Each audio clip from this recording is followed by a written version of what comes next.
Early on, I worked with the Gym Talent campaign, the Kenny Hulshoff campaigns, and those are guys who I think care very deeply about policy making, not so much the partisanship that we see these days. And so it meant a lot to me to start to pay attention to politics with leaders like that who were around. And certainly politics has changed a lot over the last 10, 12 years now that those men are no longer in politics. My concern about the continued changing in the voter ID law is that we are going through that process right now with an election about 3 weeks away. So interesting that Judge Callahan determined that the photo ID law was constitutional, and then he tweaked the rules on how we implement the statement, the voter sworn statement for option 2 IDs. I think it definitely creates concerns for how we're training our poll workers. If the rules are changing this close to election day, does it create confusion for our poll workers? But does it also create confusion for voters? So those are my big concerns. I always remind folks that my predecessor supported Missouri's photo ID law the way it's currently written, and I continue to support it because it provides a mechanism for voters to get a photo ID if they don't currently have one, to get a free ID that way.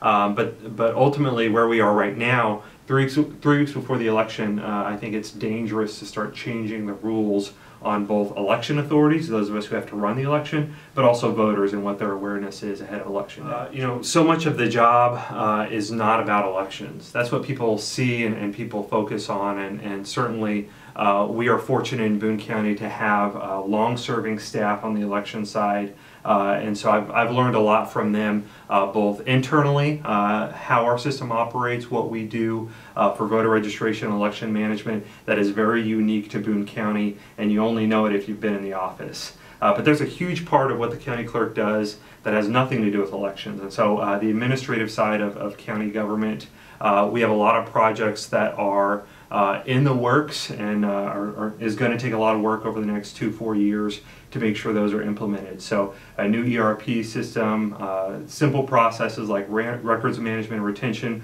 what are our policies and how do they comply with state law in the evolving world of digital and electronic communications. Those are things that we've started just in the past year since I've been clerk, and I look forward to bringing that expertise to the next 2-4 years while we start to settle what these policies look like.